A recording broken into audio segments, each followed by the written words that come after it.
Well, hello, everybody. Happy hump day, happy midday of the week, Wednesday here with the Hispano Chamber of Commerce. So excited today, guys. Another installment of our supporting local small business August. And today I'm excited because we have a great group, friends of the Chamber, people that we are doing business with on a regular basis that are making things happen in the community. And we're super excited to have our panel on today. So before we get to that and talk about today's topic, I just, as always, want to give a big shout out to the people that support what we do here at the Chamber and who support the August webinar series. I want to start with the city of Albuquerque.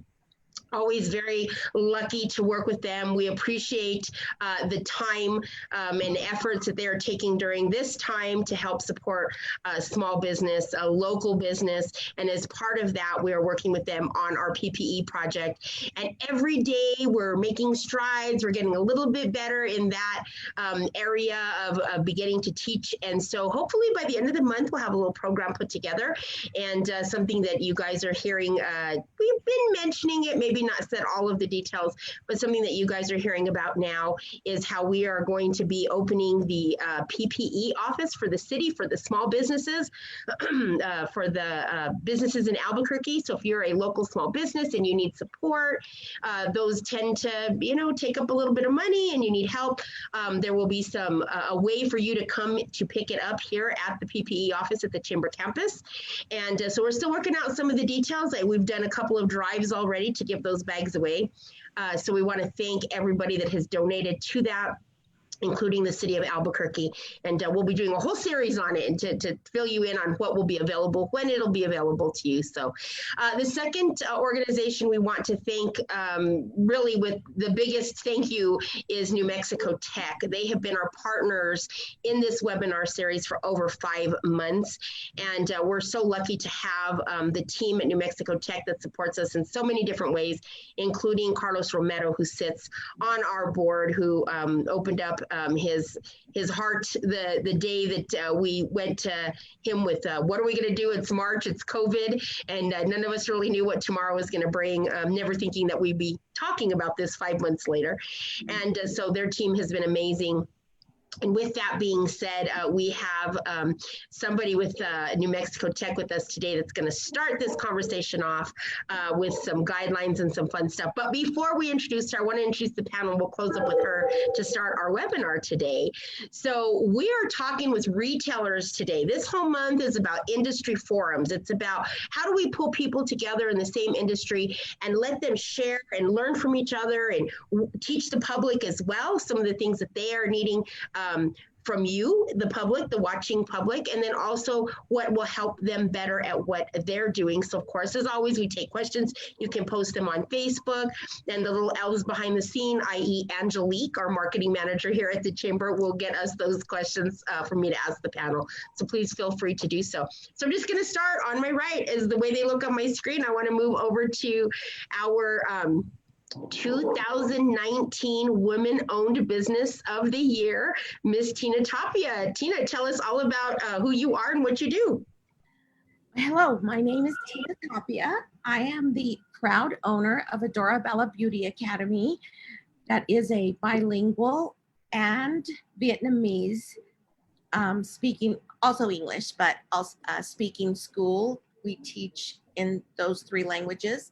So I'm very proud of what we do and what we offer to our students, and I'm extremely proud to be a part of the Hispano Chamber.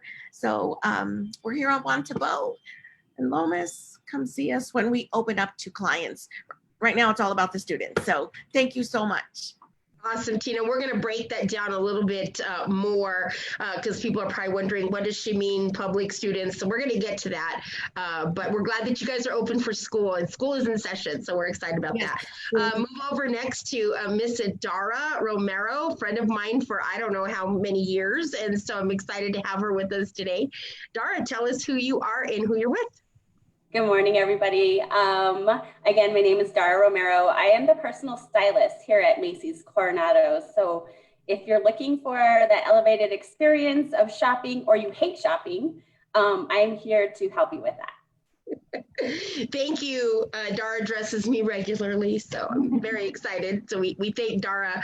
She's my, everybody has their go-to, their favorite, drink, or they go to the gym or what have you. I'm a Macy's girl, so I'm so excited to have Dara in my world.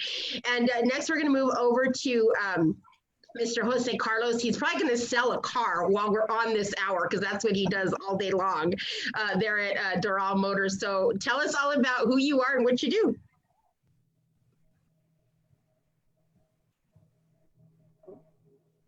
Oh, I can't hear you, Jose. I think your microphone. Can you hear me? For a second. Oh, there you go. We got you now. Sorry, look, I'm getting phone calls in, and I am gonna try to sell a car or two. That's what I'm here to do. So if you need one, Jose Carlos Vaso here at Doral Motors. Trucks, SUVs, little cars, whatever you're into, we got it. If I can't get it, I'll find it. So anything. I know you're looking for a Jeep, Shannon. I got a couple. So I'll direct message you right now here in a little bit. You got it. But yeah, that's what I do. I'm Latino, and then I'm #1 Hispanic dealership in Albuquerque, and I do this for La Raza. Welcome to the panel, and thank you for racing from your previous appointment to be here on time. I know you're just got settled in, so we appreciate that.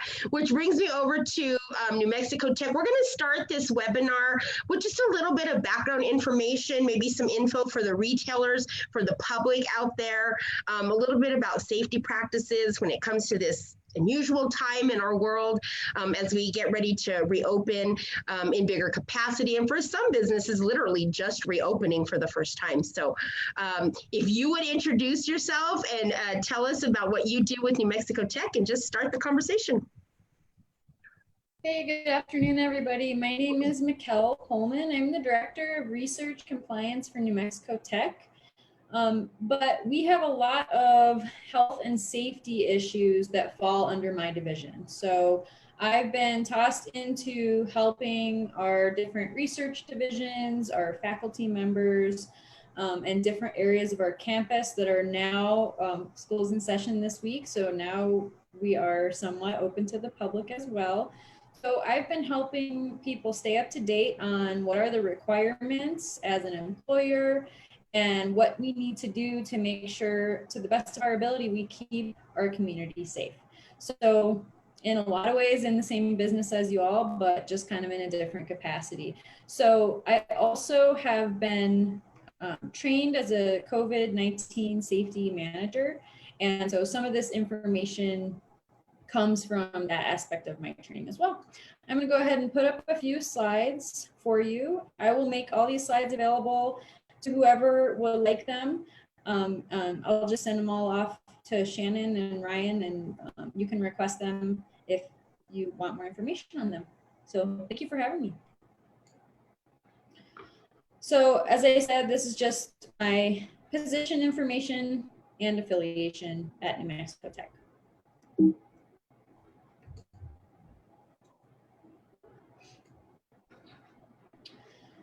So just a brief little agenda for my few slides I have today.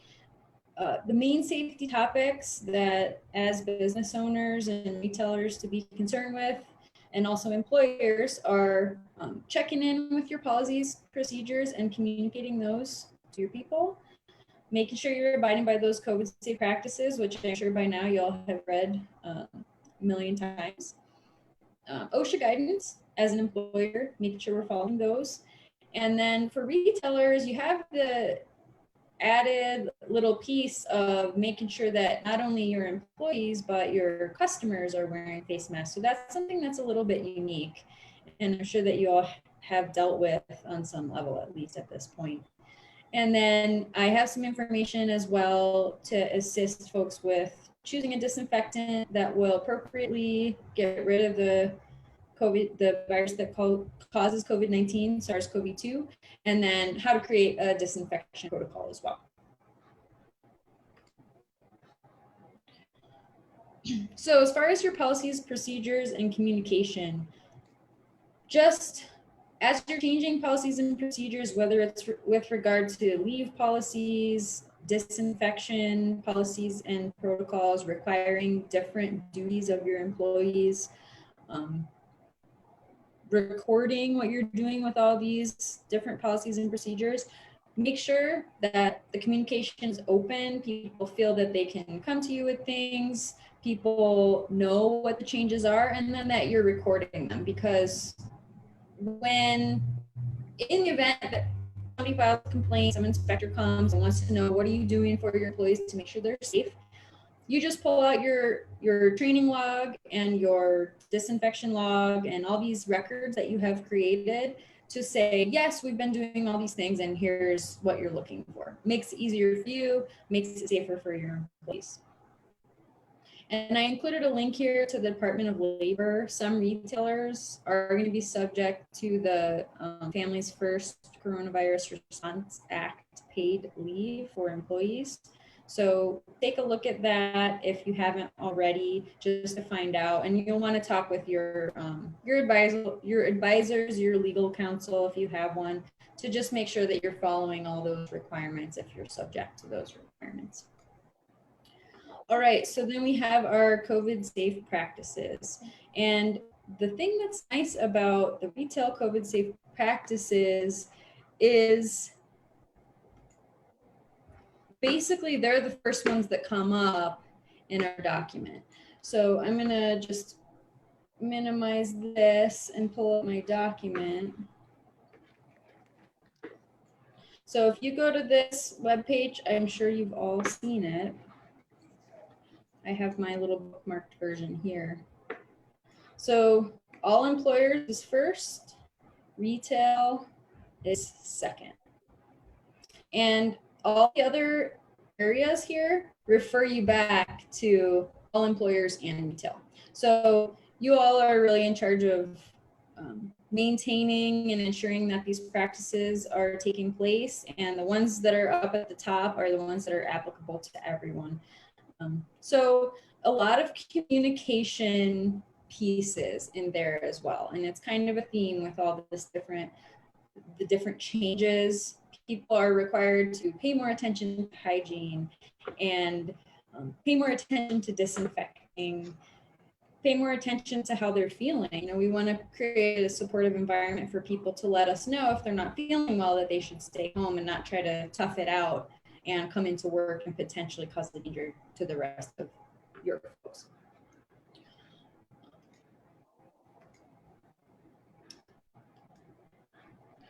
Okay, and then I will leave this link up here in the slides for you, but OSHA did put out a guidance for preparing the workplace to reopen during COVID-19. And it is a guidance, it's not a regulation, but it is strongly recommended that we all follow it.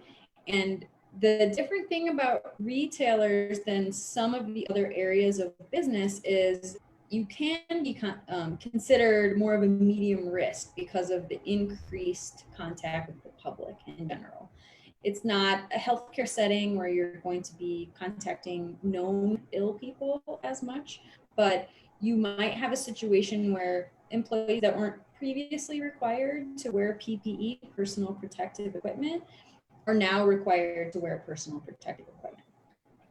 And again, the record keeping aspect here, after you go through this OSHA guidance, you classify your business and your employees based on the hazard. It could be low, it could be medium risk. And then you just want to make sure you record all those safety measures that you're employing. So this is a different piece for retail. Face masks. We're not only required to make sure our employees are wearing them, but we need to make sure that everybody who walks through those doors is wearing them. And I'm sure you've all heard some of the horror stories that have happened in other states of people getting angry, not wanting to wear them, retailers having negative effects, you know, physical attacks, things like that. So it's really important that as the bosses, you make sure that your people are aware of the policy, but also know the boundaries of the policy. So are they expected to go confront people? Is that something that only the managers are doing? So just really communicate with people about it, make sure they're clear on it. And, the safety manager training that I've been through recommends that it's more of a manager responsibility and that it always be conducted before the person enters the business so that you don't have such a high chance of a confrontation once somebody is already inside the business. The second recommendation is to remind them as they're leaving after they've conducted their business for that exact same reason. So just post signs, be clear about what the expectations are, keep it positive. Those are the recommendations I have for you on that piece, which can be a bit of a difficult one. And then it's the first thing on the list, but I forgot to mention it. Face masks, the cloth ones that we're all wearing whenever we go out, aren't considered by the CDC and OSHA to be PPE. So just keep that in mind when you're doing your hazard assessment. So then you have to disinfect. Really important thing to know is that cleaning is what we do to remove dirt. Disinfecting is what we do to remove the germs. And so there's an EPA list of disinfectants. Common household items like 70% alcohol or a diluted bleach solution are also effective.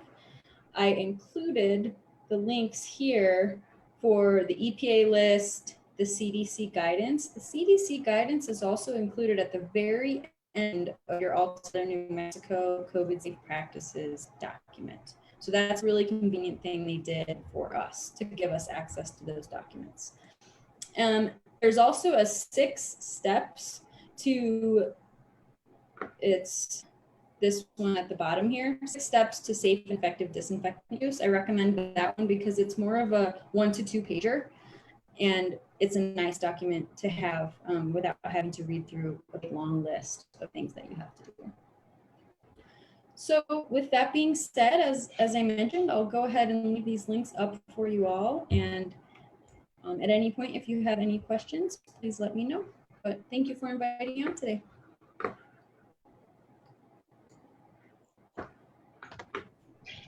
Thank you so much, Mikkel. We, as always, appreciate our partnership with New Mexico Tech. It's important.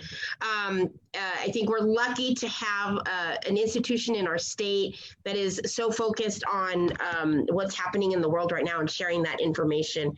It's a little bit different for all of us in the way that we function. Even here, we have to log in, we have to sign in. We're also, like Tina, not open to the public yet, but we do appointments. So all those things that we're learning to work around as well. So as always, thank you so much, and stay on because we're probably going to have some questions coming up. And we thank you so much again. So really what I want to do is I kind of want to dig into talking to the panelists a little bit and really kind of seeing what's been happening in their world. And there's a couple of, particular questions that we want to get answered. But I think that just to kick off the conversation, Tina, I'd like to start with you. What has been the biggest hurdle for you? Because you're in a teaching education capacity. And when this hit in March, you were in the middle of a semester. So I'd be real interested in knowing what's been your biggest hurdle? I think the biggest hurdle for most of us was having to say, we'll bring back the students, but unfortunately our wonderful clients, our little seniors, we just can't do it because we don't have the capacity right now. I think that was a big challenge. I mean, phone calls, so many phone calls, trying to return them and saying, again, I'm sorry, when we don't have an answer. So that was the hardest part for us. And I think just the challenging part is trying to go from face-to-face education to now having to put it into a distance learning, and then finally be able to allow a little bit of face-to-face learning. Challenging. I think you're right. So many industries have had to change the way that they do business, and so we appreciate that. But I think you're right, and especially because COVID seems to have that particular effect on seniors. probably those decisions were probably better for them more than anything. And so I'm glad that you're able to do that. So Jose, you're in a unique position, and you have had some hurdles. You were open, you were not. You were open, you were not. And so I'm really curious, what's been the biggest hurdle for you getting back into business?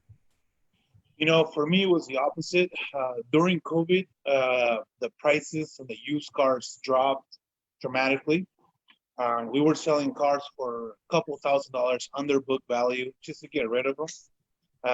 After COVID, it was different. The business started booming. It's an all-time high right now. So my challenge was how to keep up, because there was a shortage on used cars across the whole United States. And I had to find cars, and I had to keep people safe. So it was just boom, like you're back, and you have to figure all this out. So in my industry, we have been blessed. People have been buying lots of cars lately, and there's a shortage. So we've been having to hire an extra employee to wipe things down. So after you test drive a vehicle, we wipe it down. After somebody comes in through the door, we have to wipe that door down. So it's just about keeping stuff clean and dealing with the new normal.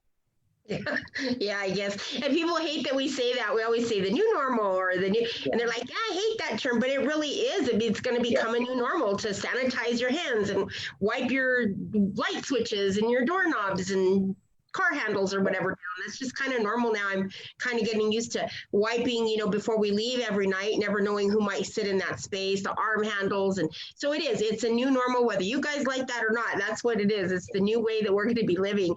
And so speaking of challenges, Dara, please tell me what's been your biggest hurdle? Because you also had some ups and downs in there. So. Yeah, I think for me, we opened up the store and I was excited to get back to work. And so I have my client book that I text, and I was like, I'm back, I'm here. We've got the safety protocol in place, and, my office is a secure place. I'm back in the cave right now because I'm not wearing my face mask, and I don't want people out there to think that I'm working without a face mask. But the response was, I'm not ready to go out. And so that was a shocker. Because it's like, again, it's that new normal. People are not ready. And I get that. And I said, I'm here for you when you are ready. But people don't realize that I can be their virtual shopper. So the whole store, our whole entire inventory, I can help with. And it doesn't have to be face-to-face if you're not ready for that. So I do a lot of virtual styling, virtual shopping via email, via text, via Facebook and Instagram. I use every single resource that's available to me to help people with their needs. Well, Dara, I will advocate for you. For me, I text her my list, and sometimes I send her the links from online, because I think some people may not realize that, the way that Dara's employed, the way that they're able to keep her and bring her back is by the amount of sales she produces. So if you're going to buy something online, take a screenshot, send her the codes, send her the item numbers, and she'll do the purchasing for you. So it counts towards her goals that she needs to do. And we've learned that the hard way, because the first time I was like, oh, I purchased online. She's like, what? You can't purchase online without going through me. So it's just those little things that the public needs to know how they can interact. Yeah, and thank you, Shannon, because I hate telling people that. I'm like, I don't want to have to tell you this, but I'll tell them for you. Supporting locally. Yeah, and I can do everything from shipped from the store. You can do curbside here. You don't have to come in to get that service. Yeah, for Gayla, she had some stuff shipped to the store for me. Sometimes we pick it up. Sometimes it's shipped to the house. You just start with Dara and then let her work it out, and then she'll let you know. So I encourage everybody to do that.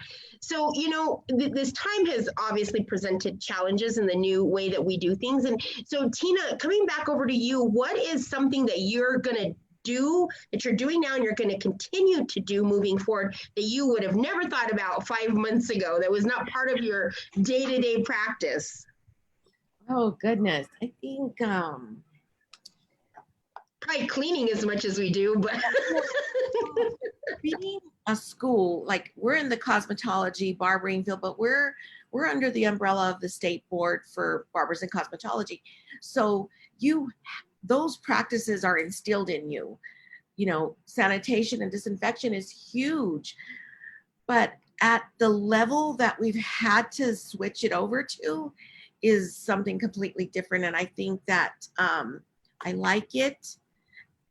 I like that we're, it looks crisp, it looks clean all the time. I love that part of it.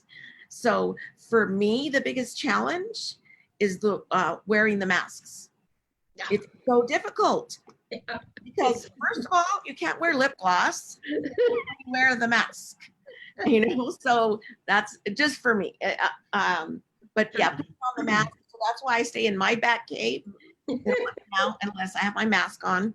And then trying to go from I am the face of Adorabella, and I love that. I love talking to the potential students. So trying to go from that to a maybe FaceTime or using other options to interview a student or to communicate with them has been a challenge for me. But also it has made me more mobile, because I can do it, from home or wherever I'm at. I can interview a student. So that part I'm definitely going to keep. So those are really, really great points for everybody to take note of. I'll second you on the mask. It's the hardest thing for me. So I am like you and Dara in my back cave as much as possible. I'm learning to function in a new world, but when we have to, and we encourage it because we don't want business owners and people that are running businesses to have to police that. So it's just important that we follow those standards, so we appreciate that. And so, Jose Carlos, it's the same thing. I mean, you've had to change all kinds of stuff. So what is something that you want to continue to do that has improved your business moving forward? You know what? People appreciate when you wipe down the table before they sit down, when they come fill out an application. They tell me that all other used car dealerships are not doing that. And they really appreciate it, and that we all wear masks, that we make everybody wear a mask in the dealership. And other things that I'm doing now is I bought some air cleaners, which is a little expensive, but I think necessary, that kills the virus in the air. So that's something new that we're doing to keep our employees and our customers safe. No, I think air purification helps. It helps me with allergies, and that's something that I actually implemented on my own, just because for some reason my allergies have been crazy this year, and so I think that that's a great practice for anybody that has trouble breathing with allergies in New Mexico. So good point. Dara, what about you? You're in a unique situation because you work with Macy's for Macy's, but really driving traffic for yourself. So what are you doing that's a little different that you want to do? Yeah, I'm kind of that entrepreneur within the store, having that corporate support, and for me, it's that constant kind of reminder for folks that you're coming into a private space. My office is stanchioned off, so nobody else can come in here.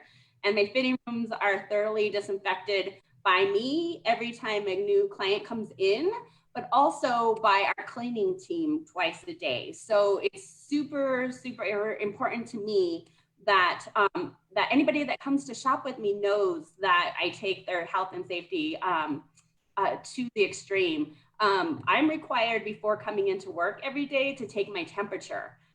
So again, making sure that I'm coming in the health as possible. We allow people are always asking still. We've been open for about 3 months now, and they're still asking, can we try on clothes? And the answer is yes. We do allow people to try on clothes while they're here, but we do pull those clothes off the floor if you're not going to purchase them, or if you're returning, a purchase. We pull those clothes off the floor for 48 hours. Again, health and safety is something that's super important. But what I'm also implementing is just checking in on my clients. I haven't seen them for a while. I just want to see, physically, how are they doing mentally? It's not just the physical, things that are going on with COVID, but you're not able to do things like I talk about all the time, missing to go have dinner with friends or going to concerts or traveling. And so I just try and drop in a note every now and again, just checking to see how you're doing. I'm here when you're ready to shop, or I'm here to talk now if you need something. So that's definitely something that I'm going to be continuing to do.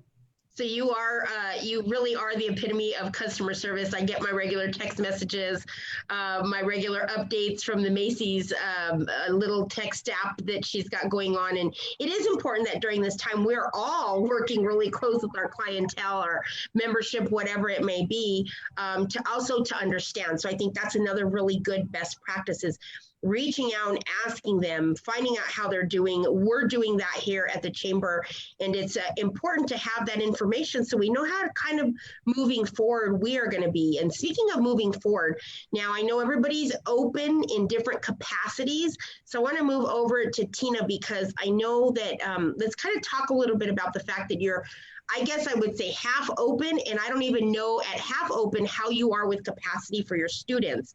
So let's talk about those two different aspects of your business, and what are you going to do to kind of gear up to open more, I guess, as the restrictions get lifted? So currently, we've limited to 3 days a week, and we're staggering the students in 4-hour increments. So we bring in our barbers and our nail technology students from 8 to noon. And then we close for 30 minutes and we do the sanitation. And then we bring in the cosmetology students and the aesthetic students so only in 4-hour increments. And our biggest challenge right now is waiting to get a little bit more capacity so that we are able to open up maybe on Friday and Saturday and we're not gonna do a whole day, but we're gonna do probably 4 hours again on those days, because those days are reserved for practicals, so the students can get that practice. So we are going to hope that real soon we're going to be able to call back our clients that really, really miss us, and enable those students to be able to have some real hands-on work as well and experience, and get to do what they're coming to school for instead of having to work on a mannequin. It's a big difference, doing the real hair, head, nails versus mannequins makes a big difference in their education and what they're learning. That's so true. And just a part of being able to do that client consultation and the customer service that comes along with it. It's difficult when you're talking to a mannequin or, trying to demonstrate those kind of things. So we try to do stuff with each other. And I have an incredible team of instructors. So and students. I mean, I absolutely am so blessed to have what I have. So we are prepared to open up very slowly to our customers. And of course, we'll be working by appointments and taking care of our little seniors, and walk-in clients, not so much for, maybe till next year. We'll see. Yep, and those are some of the hard facts of the matter. Even here, we discuss when would be the right time to open, and that may be pushed out till next year. We're not sure either, and so I think that that's a good conversation to be having. And for those of you out there that are not 100% sure of what Adora Bella does, let me just update you.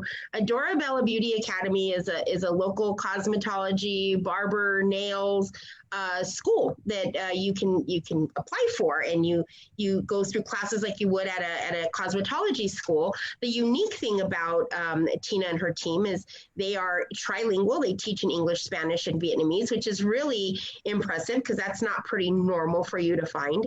But they also have the public come in on certain days designated prior to COVID to actually do hands-on learning with the students. So you could get your hair done or your nails done or whatever it is that you were doing, and get the students would get the literally hands-on practice that they needed, and work on those customer service skills. So that's a little bit about what they do.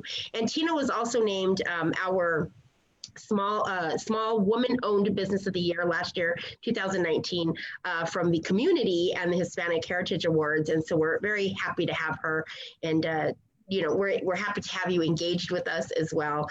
And as always, we're going to continue to support. So thank you so much for that. Now, Jose Carlos, you are it's an interesting for you because you can be a one-man salesman or you can have 10. It's really up to you. And you're busy enough these days to have 10, but how are you slowly planning to reopen to full capacity? Because I don't know if you're doing appointments. I don't know what you're doing over there. You're just always busy. I'm selling cars, Shannon. And so it's been a thing that we have to get used to. I lost some employees. I have a team full of girls now, a bunch of saleswomen, and they're the best. They're really hardworking. They do it better than men. And I'm just blessed with a great opportunity. Being that there's a used car shortage, I wasn't one of those that was afraid. I bought when the cars were sky high and they said they were too expensive. I wasn't scared, and I kept buying and I kept selling. So, I'm just out here fighting every day and adjusting to whatever comes, and just with positivity and just thanking the Lord for the opportunity. Well, and I'm gonna give you a little nod, a little pat on the back. I don't know if who out there knows Jose Carlos personally. We've had the privilege for the last few years of getting to know each other quite well, and families, and getting to be part of each other's family, if you will. And when we first started talking, he's from Peru, Peruvian background. He was working, been here for whatever a dozen years, and was doing his thing, and recently just got his United States citizenship as an American citizen. So we are so proud and so excited for you, because we worked with him over the last couple of years, and we were excited to be a part of that for him. So we're happy for you.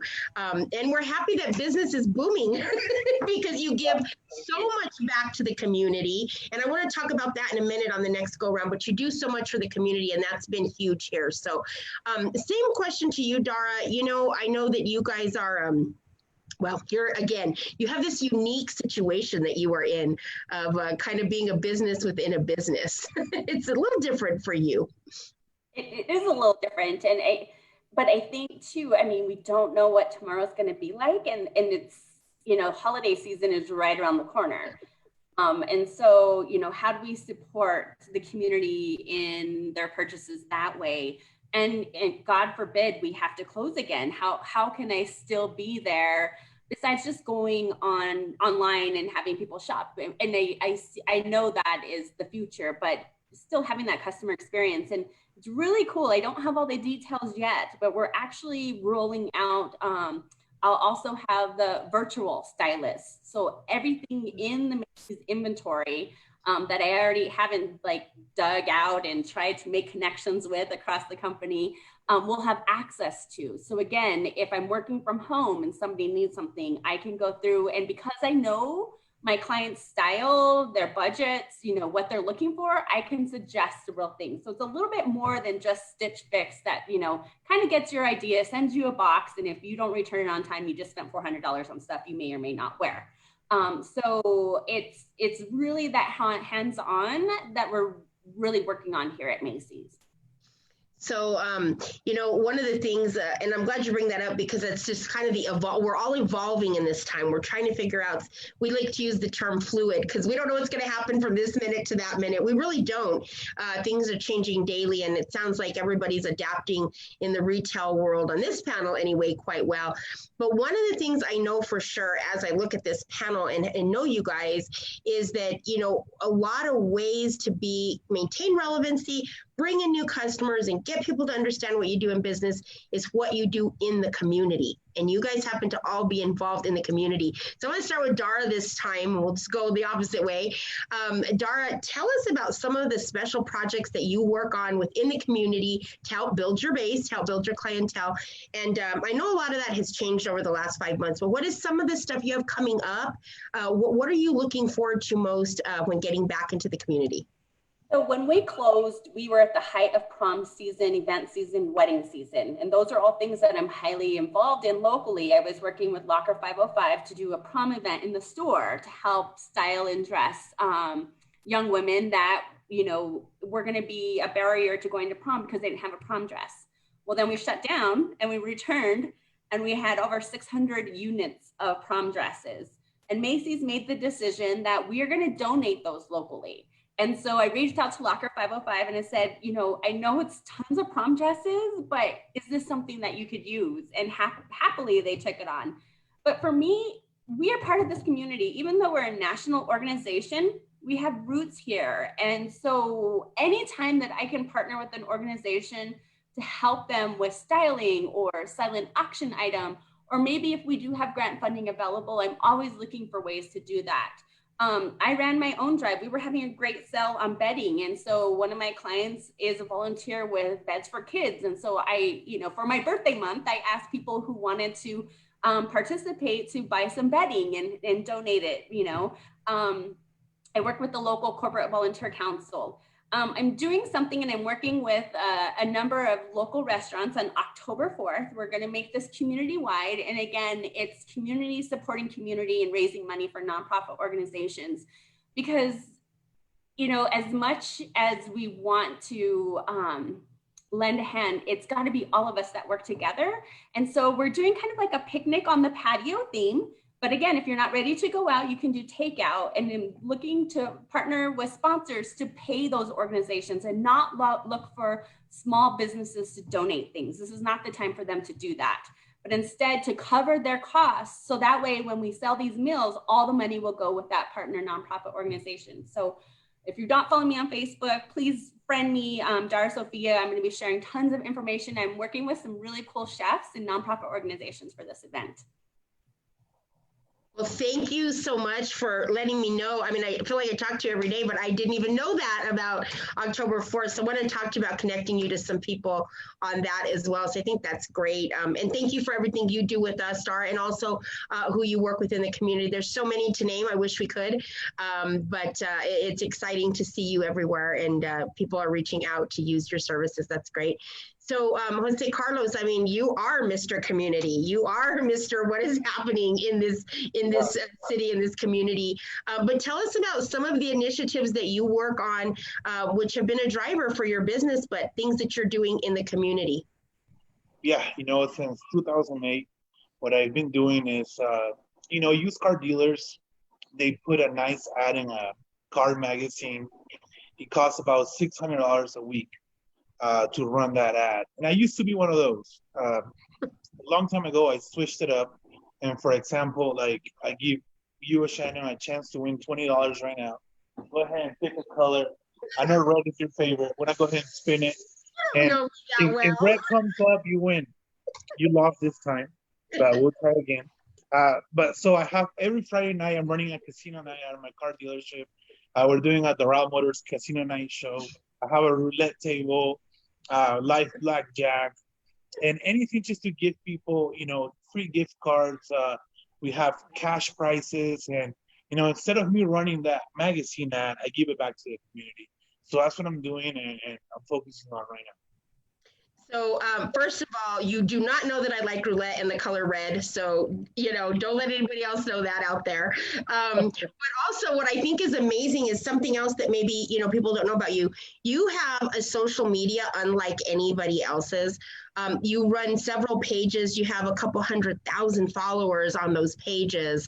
It's pretty insane. And, you know, we're on your pages regularly. We advertise probably right now. We're probably on La Yarda with this webinar. I'm not sure. Angelique has us everywhere when we're doing live feeds. Yeah.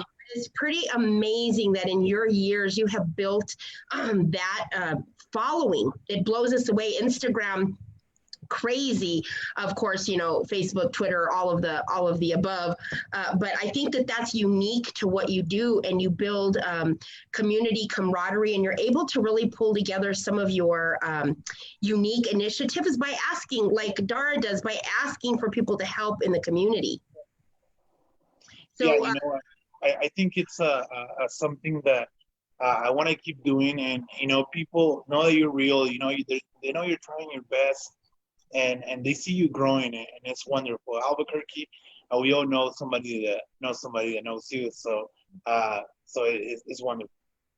Yeah, no 6 degrees of separation in New Mexico at all whatsoever.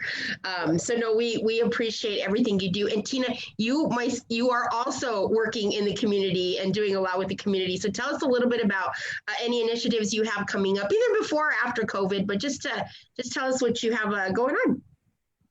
Well, normally we do offer free cuts for kids going back to school. Unfortunately, we haven't been able to offer that, but once we do get approved for just more occupancy, we will be offering that to schools. And we partner with a school here in our community that any time of the year, they have a need for a student or a family that needs a little help. They reach out to us. So we're really looking forward to doing that. We weren't able to do our huge fashion show this year. We always do Indian Market. It's a huge fashion show, over 100 models. We look forward to it every year. We weren't able to do that this year due to COVID, but I'm hoping that, those connections will come back for us because they're really amazing. We absolutely love it. So we're trying to work out something to kind of just get back out to the community to let them know that we will be offering free haircuts when we open back up to all students. And we offer free haircuts to all veterans, all military, fire, police. So that is daily. There's no limit to it or, a specific day. If we're open, veterans, military, all of them are welcome to come through these doors and get a free haircut. It just makes us feel better to be able to give back to the people that really have done so much for us and our country. Yeah, and support the community.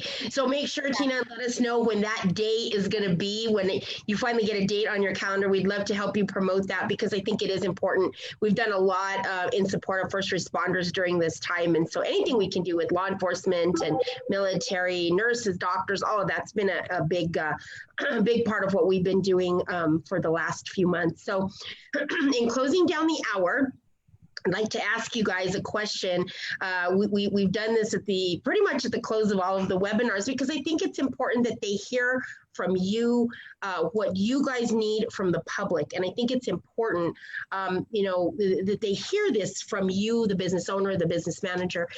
So Tina, I want to start with you. What is your plea to the public? What are you asking of them in helping you reopen safely? What is it that you would like the public to know about you and Adora Bella?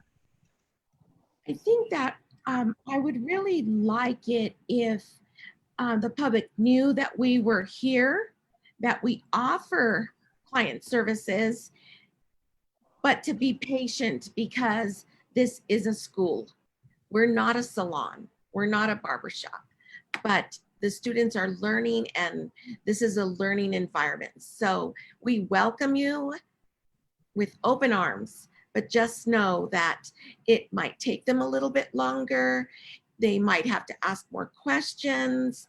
They might have to stop in the service, all of those things. Just to please walk in here knowing that we are excited for you to be here, but we ask you to please be patient with our students. I love that. And Tina, one more time, tell us where the public can find you, your address, your website, your phone number, give us all your info. All right, so we are located on the southeast corner of Juan Tabo and Lomas. And we are open Tuesday through Saturday normally. You can find us on Facebook. You can find us on AdoraBellaBeautyAcademy.com. You can call me anytime if you have any questions.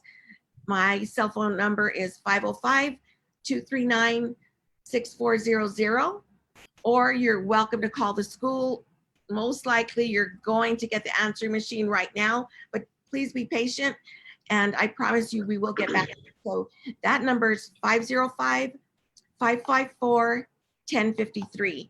So yes, please spread the word, because we would love to partner with you guys for the first responders, as far as the, doctors, nurses. We would love to extend that out for free Wonderful. services, when we get back open up. Well, thank you, Tina, and I'll follow up with you. And Tina's really good about responding to her messages, so she's good with text and phone. So I encourage you guys to reach out if you have anybody that's a student or that's interested in cosmetology. Just call, talk with them, get a consultation, figure out what works for you at Adora Beauty Academy. So, Jose Carlos, you're in the hot seat.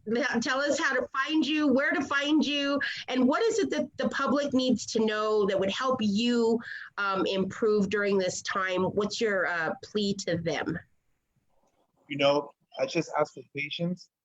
And during this times, it's been difficult to keep up with everything. From keeping everything clean or getting back to you, we're trying our best to keep up with this new normal. And my plea is to, always give the best customer service. You can Google Doral Motors, so you can reach my cell phone there. Small business, me and my father, my employees are like family. It's a whole different type of dealership. We treat everyone like family, and that's the whole point.